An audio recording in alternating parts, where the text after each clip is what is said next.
Before this video starts, I'd just like to make an announcement. I have the Liberal Tears mug for $14.99 on my website. It is the first link in the description if you want to go pick one up. Don't worry if it breaks when it comes to your house. I'll send you another one for free out of my pocket. I don't care. I want you to get your Liberal Tear mug. It comes in Liberal Tears white with the face, black with the face, white without the face, and black without the face. So pick whichever one you want, and it'll come to your door in about 3 to 5 days. So that should be epic. First link in the description. Thank you. Let's go on with the video.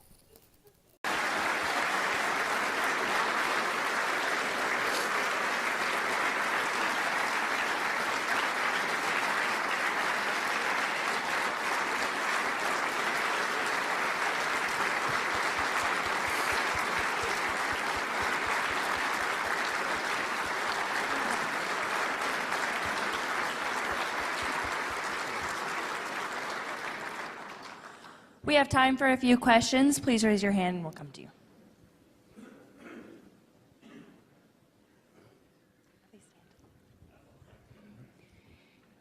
In your opinion, is the current situation on academic campuses a continuation of the influence of the Frankfurt School or a perversion of it?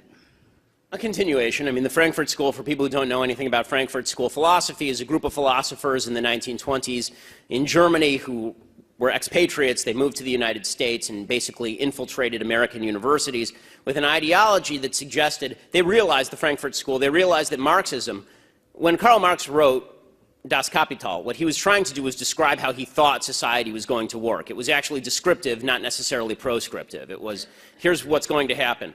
He thought class warfare would eventually break out and destroy the capitalist infrastructure. When that didn't happen, World War I basically dissuaded the international left of this because there was no class uprising to start World War I. It turned out that poor French people were happy to fight poor German people, and all of them were happy to fight poor Russian people. So when that fell apart, what the Frankfurt School decided is, in order to make this change happen, we can't just wait for this change to happen, we have to change the culture. And the Frankfurt School basically decided to change the culture from the roots out. And in the 60s, what they discovered is that instead of using class, which is difficult, it's difficult to get a poor white guy to sympathize with a poor black guy, instead what they would use as a proxy is racial groups. They would use racial groups to tear down the United States and the capitalist system, suggesting that racial groups are the victims of capitalism. If we can just pose a racial group against a racial group, then that, and mix in a little bit of socialism in there, we'll end up with a more civilized world. Right? And the Soviet Union actually pushed this message in the 60s when it would put out propaganda about how the United States was racist, right? Not how the United States was rich and poor. They didn't talk about income inequality. They talked about how the U.S. was racist and the Soviet Union was a wonderful place for people of all races, when in reality it was just a crap hole for people of all races.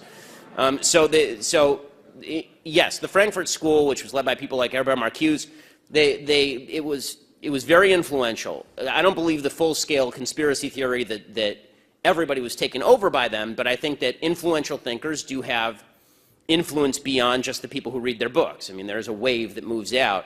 And in academia, there's no question that people who don't even know they've been influenced by Frankfurt School ideas have been influenced by Frankfurt School ideas. Just as if you ask most Democrats, you know, do you like Karl Marx, most of them will say no, even though they're buying directly into his philosophy.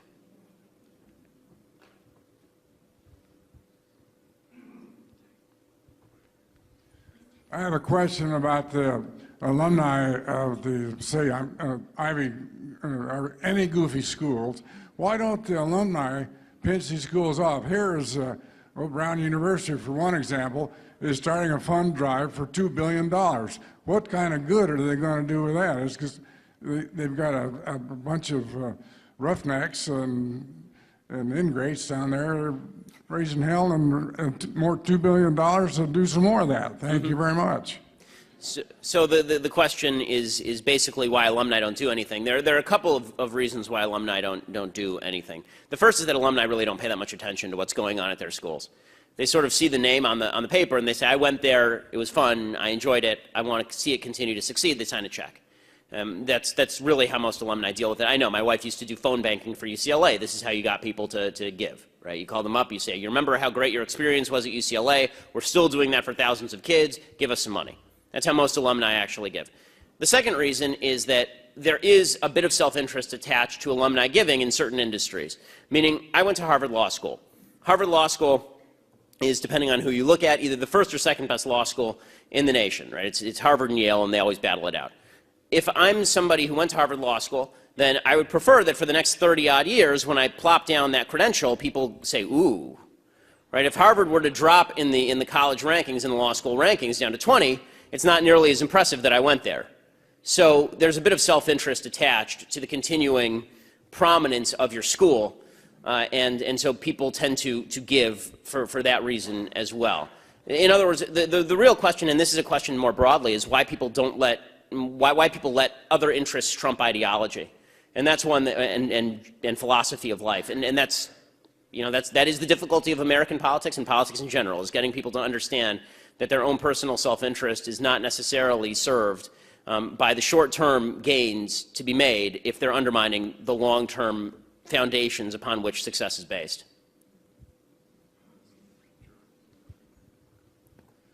Well, it's clear you're definitely up on everything. I'd like to ask you a question, which I will do now. Will Hillary Clinton be indicted? Will Hillary Clinton be indicted? Well, I'm not a clairvoyant, but I'm going to go no. And the reason I'm going to say no is because the justice system is entirely corrupt at the top levels on behalf of Democrats. And Dinesh D'Souza will spend time in prison, but Hillary Clinton will spend no time in prison. David Petraeus will end up having to make a settlement with the government. Hillary Clinton will not. My indicator, by the way, that she's not going to be indicted is that today Jay Carney came out and said Obama was rooting for Hillary, right? Which is the first real indicator that Obama is backing Hillary in the race. He's not going to endorse her full scale before South Carolina, but even that kind of small signal. The real question now is whether the FBI's investigation is so far that no one can stop them, and I don't buy it. I don't buy it. It's, you know, listen, I hope she's indicted for purposes of justice and, yes, of politics, because I think that she is poised to be one of the most damaging, she's already one of the most damaging politicians in American history. She's the worst Secretary of State ever. But beyond that, she's poised to be the second worst president in American history if she doesn't get indicted. So I'm rooting the same as everybody else for her to get indicted. I don't trust the Loretta Lynch Justice Department to do actual justice. They're too busy cracking down on the Ferguson Police Department.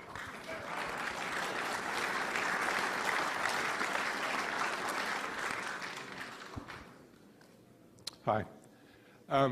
I've noticed that this new development with language like safe spaces, for instance, and trigger warnings has taken on a different kind of jargon than previous revolutionary movements. It's really therapeutic, and it's operating on an emotional level. And it seems to be resonating with kids even at the high school and elementary level. I try to talk to my nieces and nephews. It's really evident. There doesn't seem to be a foothold for a logical conversation to happen, yes, because emotions seem to completely fill the void. You seem to agree with that. So totally. What do you think is creating that environment? Because where I'm seeing it, it's a very difficult thing to even have a conversation. Yeah.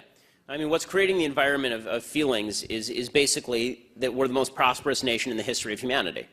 So, I mean, if you've ever dealt with kids of very wealthy parents, very often they tend to be oversensitive and easily offended, and these are the kids of wealthy parents, namely the United States. And so what are they going to complain about? The fact that they're poor? They're not poor. The fact that they have a rough life? They don't.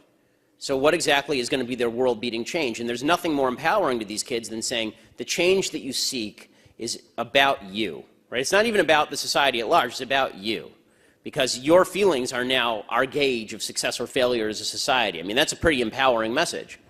I mean, it's almost a bizarre leftist incarnation of Walt Whitman's I Contain Multitudes. You know, what happens to me is what happens to all of society. My feelings matter than anything else more than anything else in the universe. Which is why, by the way, when you do argue with kids who are into this sort of stuff, it is imperative to actually use emotional argument. You know, logic does not work. And that doesn't mean that you have to make false arguments, but you can say you're being a fascist little, right? And that's okay, because the reality is they are being fascist little.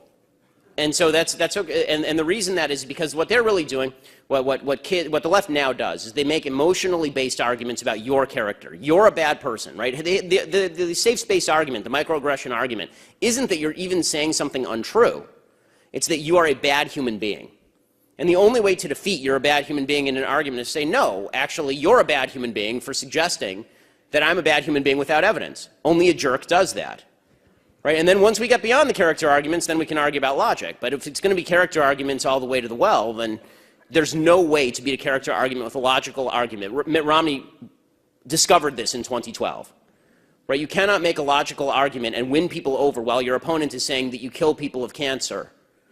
Right? I mean, which was the actual argument against Mitt Romney. He fired people so that later their wives would die of cancer. This is the Obama campaign, and Mitt Romney's campaign was that guy's incompetent.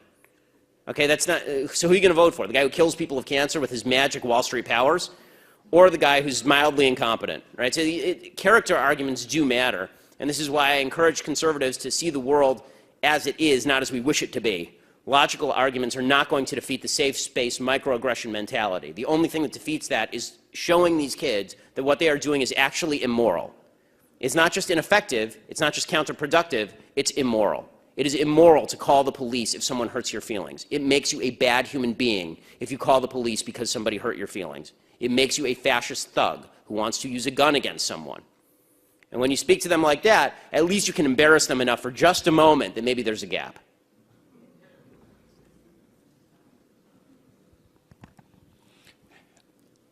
I'm going to ask a question on behalf of my daughter and son-in-law. We were visiting them. He's in the military. Well, thank you. Over Christmas, and he asked the question, we have 4 kids homeschooled, should we be saving money to send them to college? You've described a situation. He seems to sense that this is maybe not a good place for his kids, but on the other hand, college served him well, his wife. So would you please respond?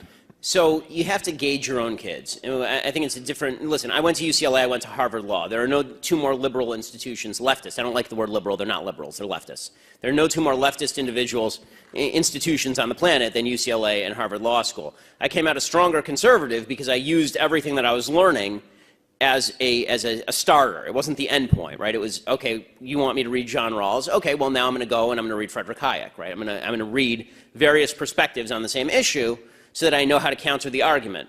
So I can argue leftist positions better than most leftists can, right? So, so if you have somebody who's a solid conservative, what I say to parents is about college, if your kid is not a solid conservative, if your kid doesn't have solid values by the time they're 18, they'll be a leftist by the time they're 21. That's the way that this works. All your heavy lifting is done before the college years. So you sort of have to, I mean, honestly, I think that if your kid isn't solidly ensconced in values before they hit puberty, you're in trouble. So this is a long process. As someone with a 2-year-old daughter and a son on the way, I mean, this is something I'm going to have to work on. It's something that, you know, I think that you have to gauge this. So what I say to college students who are really politically motivated is go to leftist campuses. Go to leftist campuses, learn how to hone your arguments, become a weapon. And what I also tell them is if you're going to be on a leftist campus, don't be stupid. If the professor is going to grade you down for being conservative in class, write like a communist. I mean, this is actually what I did when I was at UCLA. I'd argue with the professor in class, and then we had things called blue books, and blue books were great because they were anonymous. They just used your student ID number. And so if you read my actual essays from college, they read like something directly out of The Nation. And if you know, and obviously that's not what I think, but that's how you get to graduate summa cum laude at UCLA, go to Harvard Law School, and then use all their degrees against them. So.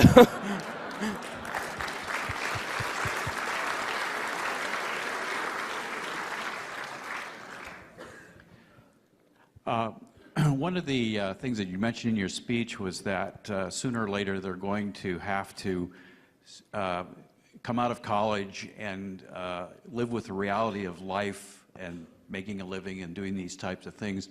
There's enough kids in the millennial that have now come out of the colleges. How are they faring? What are they doing? I mean, they're faring poorly. They're shocked. I mean, they're kids who are now suing their colleges. This is an actual lawsuit. Suing their colleges because they're saying, I was promised a job, I was promised an income after I come out of here. Right? The Occupy Wall Street movement was all disenchanted college kids who got out after that lesbian dance theory major and thought they were going to make 6 figures somewhere. And it turns out nobody pays to watch people theorize about lesbian dance. So, you know, so they end up, you know, going and living in tents in Central Park and pooping on themselves. Life is a rough teacher.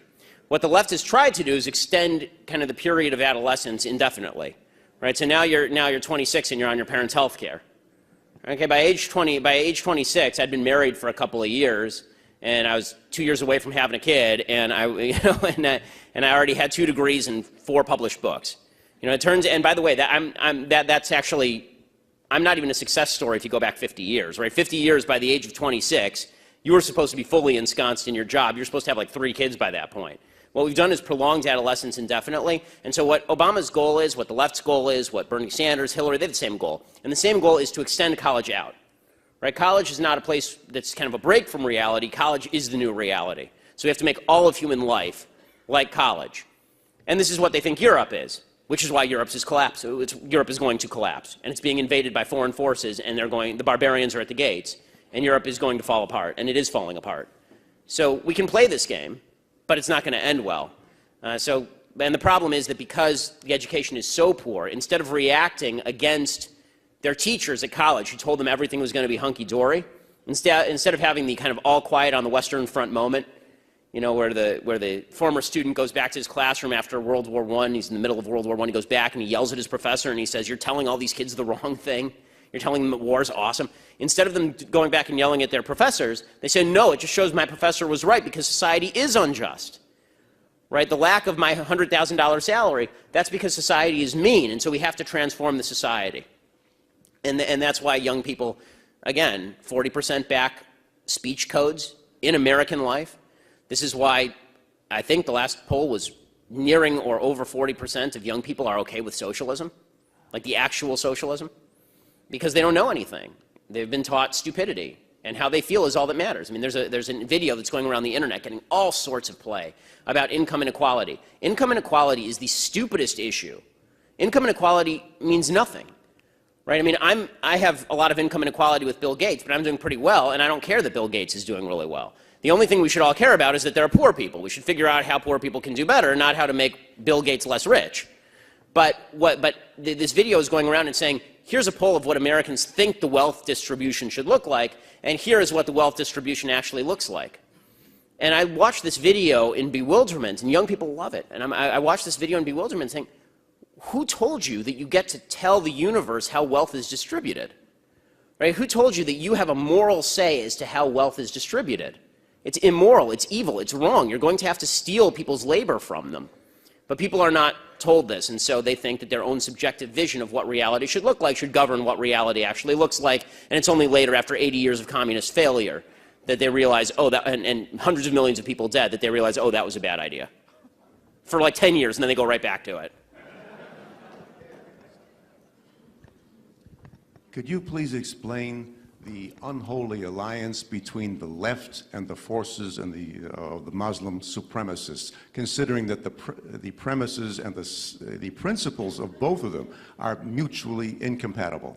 Okay, so they're not mutually incompatible to point A, they are to point B. What I mean is that it's a timeline. The left wants to tear down Western civilization because it thinks it's unequal. The radical Muslims want to tear down Western civilization because they think it's evil. So to the point of tearing down Western civilization, they're pretty much on the same page. It's where they go from there that's a problem. Right? One side wants to build a caliphate and the other side wants to build a communist utopia. The reason that the left is routinely, and it's almost invariable, that the left ends up siding with the world's worst human beings in every situation is because, again, if you just go back to that fundamental leftist principle that equality of outcome is all that matters in life, that equality of outcome means that something just is happening, think about it. The real world is a place where God designed it this way. I believe this. God designed it not for every individual, but certainly for the vast bulk of humanity. If you do responsible, good things with your life, you will be more successful than if you do irresponsible, bad things with your life. Well, if the left believes that people who are unsuccessful are more virtuous, then what that means is that the non-virtuous are more virtuous, right? Because the people who are unsuccessful are generally not doing good, responsible things, and the left says, well, those people are victims, let's help them. Right? So the Muslims in the Middle East are victims of Israel. They must be victims of Israel because Israel's rich, and its neighbors are not. So they must be victims. Well, the real reason the Muslims, the Palestinian Muslims, for example, are poor is because they've spent all the money that has been given to them, hundreds of billions of dollars, all the money that's been given to them over the course of decades, and they've spent it on terrorism, and they've spent it on stocking it away in their bank accounts of Yasser Arafat and Mahmoud Abbas, and they've spent it on garbage, and they spent it on anti-Israel propaganda. That's the real reason they're poor. But the left looks at it and they say, they're poor. That means they're virtuous. This is why I hate it, really despise it, when Republicans do the whole, I'm a better person because I have a rags to riches story. You weren't a better person when you're poor. Okay, no one is a better person just because they're poor. By the way, no one's a better person because they're rich. All that wealth is a measure of how many voluntary exchanges you engaged in a free market. That's all that wealth is. But the idea for the left is that all inequality is evil. Therefore, the people who are unequal at the top are evil, and the people at the bottom are virtuous. Which is why you'll hear people on the left say things like they like small business, but they hate people who are big business, like the Walmart family, right? The Walton family. They're terrible. Well, were they terrible when they were just a family living in the middle of nowhere? When exactly did they transition over into evil? Right? When they became successful enough, because their success meant, by necessity, according to the leftist worldview, they were depriving others of their fair share. And Bernie Sanders said this right after winning New Hampshire the other night. And this is Bernie Sanders' entire thing. He says, the principle of America is the principle of fairness, which makes me want to vomit and never stop vomiting. The principle of America is not fairness of outcome. And he was talking about fairness of outcome. He said, oh, it's unfair that 1% of the population lives with more wealth than 90% of the rest of the population. And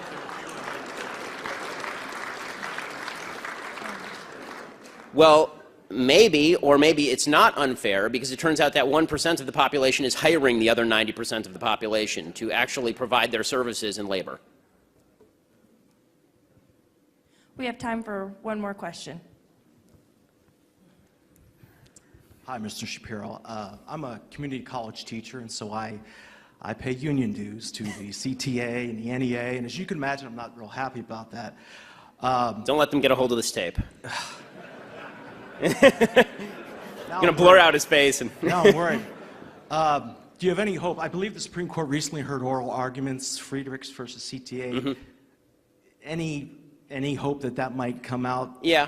I mean, there is hope that that might come out the right way. It really depends on, whether Justice Kennedy had a solid bowel movement in the morning. I mean, basically,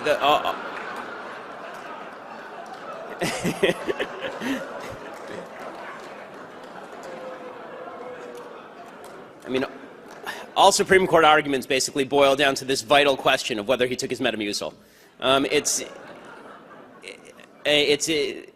Justice Kennedy theoretically has an overriding philosophy of what he thinks of as individual liberty. So anything that allows you to do more stuff on your own is something we should allow. So he was in favor of gay marriage because it allows gay people to get married. He's in favor. He's against campaign finance reform because he thinks people should be allowed to spend money on politics. So presumably, theoretically, he could vote the right way on this case, saying teachers should be allowed not to have to give their money to a union that uses that money to push certain political causes, which is what the case is about. So it's possible that Justice Kennedy comes out the right way. I hate that we live in a system where we have to wait for the Qadi on the Hill to dictate to us what our lives are going to be like in perpetuity. It's disgusting to me. It's a perversion of the constitutional order. I mean, at Harvard Law School, I wrote my entire Harvard Law School third-year paper on the idea that Madison versus Marbury is wrongly decided. That Marbury versus Madison is wrongly decided. That basically the Supreme Court should not have the power of judicial review because the founders didn't believe any human beings should be invested with that much authority to destroy the Constitution if they saw fit. And in fact, Hamilton clearly writes in his Federalist 78, he talks specifically about how if the court should start to exercise will over constitutionalism, over basic philosophy of government, then it's betrayed its entire purpose. So it's sad to me that conservatives have been relegated to waiting around. And by the way, this is why the saddest thing to me of all about this election is that if we lose this election, or if Donald Trump wins the election, if any of these things happen, if conservatives lose the election, there are at least 2 justices who are probably going to step down, maybe 3 or 4, in the next 4 to 8 years. And so we could be living under the rule of Elena Kagan, who I know, and she is not someone whose rule you really wish to be living under. So, well, I guess that's all we have time for, but thank you very much. Really appreciate it.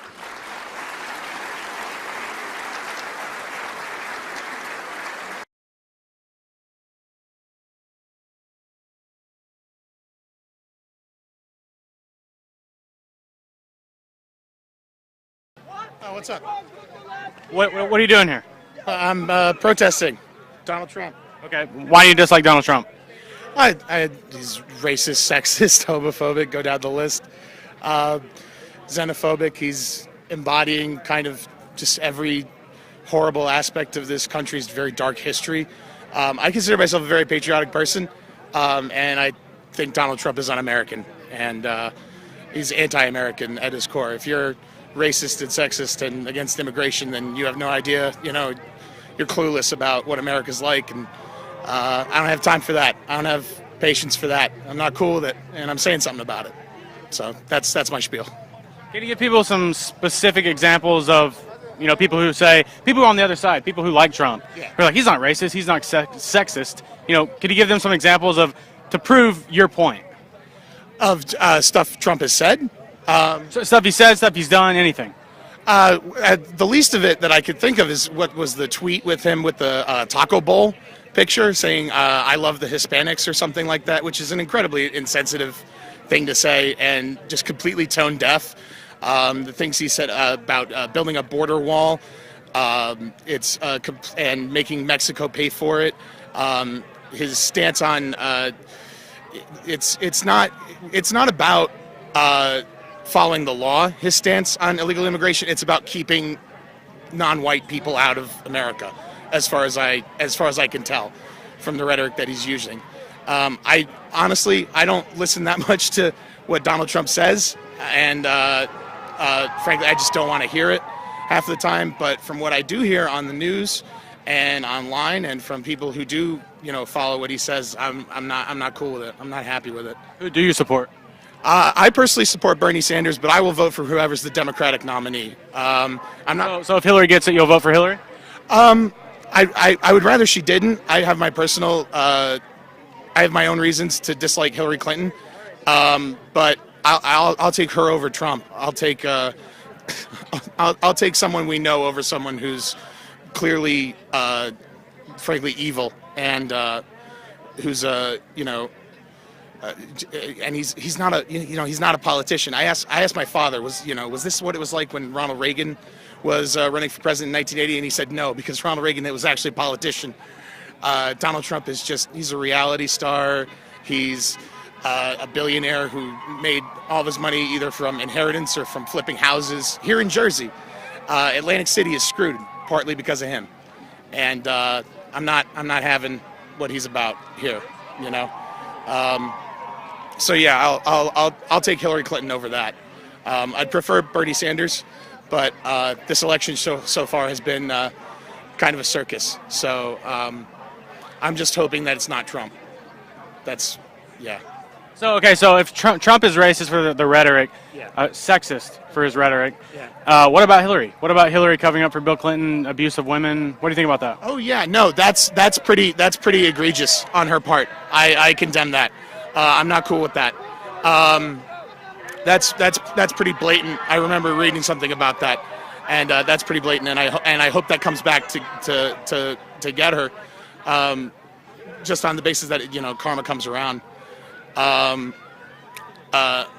don't. As far as Donald Trump goes, there are allegations against Donald Trump from his ex-wife that are analogous, I guess. So that's not cool either. Again, I'm here because not Trump. I'm not really here because of Hillary or Bernie or whatever. But that's. Do you think that at the DNC close by, you're going to go? The DNC? I don't know. That depends. That depends on my schedule at that time. I might, but that really depends on when it is and what I got going on at that time. Well, let's say Bernie doesn't get it. You think it's going to get pretty crazy there? Think there's going to be rioting? I hope not. I seriously doubt it. I think there's a lot of mixed information coming out in Nevada about what went down at their Democratic convention, and that disappoints me a lot. I was at a Bernie Sanders rally in New Brunswick a few weeks back, and Bernie Sanders supporters are not like that. They're not violent people. They're very happy to gather and talk about their opinions and share their opinions. I mean, a lot of people here are Bernie supporters and they're very angry, but that's part of the point of why we're here. I don't think anything like that is going to go down in Philadelphia, and I certainly hope it doesn't. I was at the the Trump rally protest in California, where we saw, spray painting the signs of the city, beating people up, what would you say to people who they see those videos and they go, well, people say Trump supporters are violent. What about Bernie supporters? They seem pretty violent in those, certain instances. I mean, a lot of it is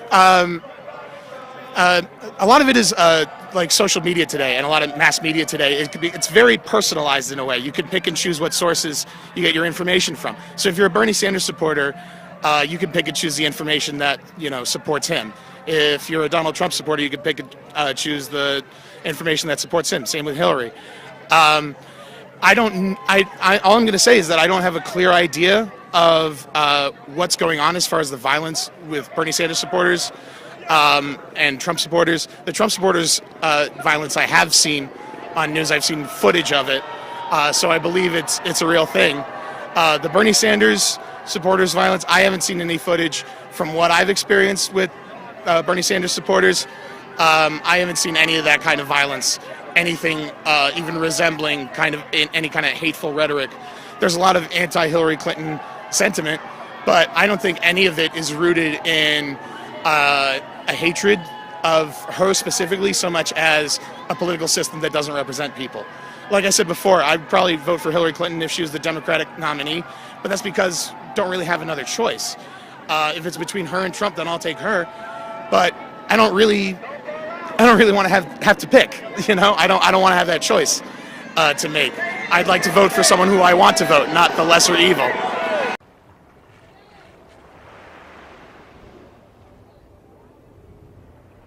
Hello, everyone. Hey, I'm just stopping by to remind you that liberals are insane.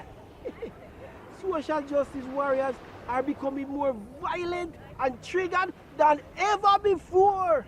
Anyways, be sure to subscribe to KGP TV on YouTube and have a blessed day. Yeah, man.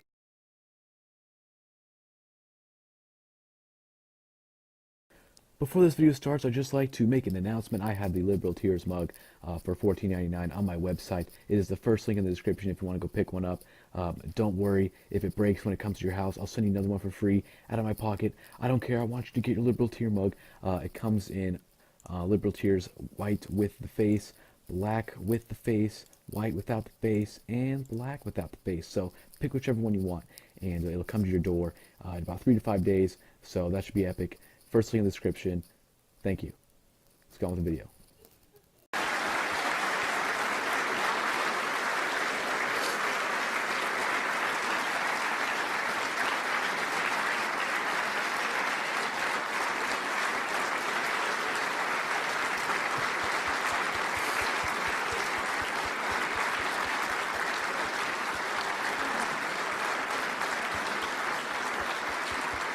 About how the United States was racist, right? Not how the United States was rich and poor. They didn't talk about income inequality. They talked about how the U.S. was racist and the Soviet Union was a wonderful place for people of all races, when in reality it was just a crap hole for people of all races. Yes, the Frankfurt School, which was led by people like Herbert Marcuse, it was very influential. I don't believe the full-scale conspiracy theory that everybody was taken over by them, but I think that influential thinkers do have influence beyond just the people who read their books. I mean, there's a wave that moves out.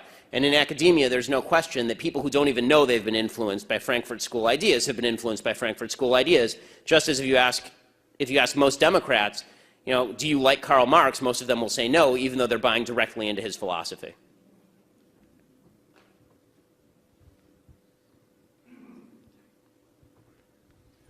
I have a question about the alumni of the... We have time for a few questions. Please raise your hand and we'll come to you.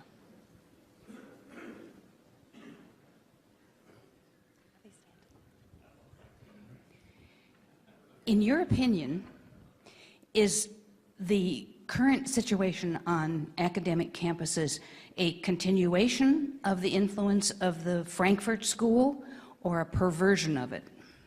A continuation. I mean, the Frankfurt School, for people who don't know anything about Frankfurt School philosophy, is a group of philosophers in the 1920s in Germany who were expatriates. They moved to the United States and basically infiltrated American universities with an ideology that suggested, they realized, the Frankfurt School, they realized that Marxism when Karl Marx wrote Das Kapital, what he was trying to do was describe how he thought society was going to work. It was actually descriptive, not necessarily proscriptive. It was, here's what's going to happen. He thought class warfare would eventually... Say, Ivy, or any goofy schools, why don't the alumni pinch these schools off? Here is Brown University, for one example, is starting a fund drive for $2 billion. What kind of good are they going to do with that? It's because they've got a bunch of roughnecks and ingrates down there raising hell, and more $2 billion to do some more of that. Thank you very much. So the question is basically why alumni don't do anything. There are a couple of reasons why alumni don't do anything. The first is that alumni really don't pay that much attention to what's going on at their schools. They sort of see the name on the paper and they say, I went there, it was fun, I enjoyed it, I want to see it continue to succeed. They sign a check. That's really how most alumni deal with it. I know, my wife used to do phone banking for UCLA. This is how you got people to give, right? You call them up, you say, you remember how great your experience was at UCLA? We're still doing that for thousands of kids. Give us some money. Break out and destroy the capitalist infrastructure. When that didn't happen, World War I basically dissuaded the international left of this because there was no class uprising to start World War I. It turned out that poor French people were happy to fight poor German people, and all of them were happy to fight poor Russian people. So when that fell apart, what the Frankfurt School decided is in order to make this change happen, we can't just wait for this change to happen, we have to change the culture. And the Frankfurt School basically decided to change the culture from the roots out. And in the 60s, what they discovered is that instead of using class, which is difficult, it's difficult to get a poor white guy to sympathize with a poor black guy, instead what they would use as a proxy is racial groups. They would use racial groups to tear down the United States and the capitalist system, suggesting that racial groups are the victims of capitalism. If we can just pose a racial group against a racial group, then that, and mix in a little bit of socialism in there, we'll end up with a more civilized world. Right? And the Soviet Union actually pushed this message in the 60s when it would put out propaganda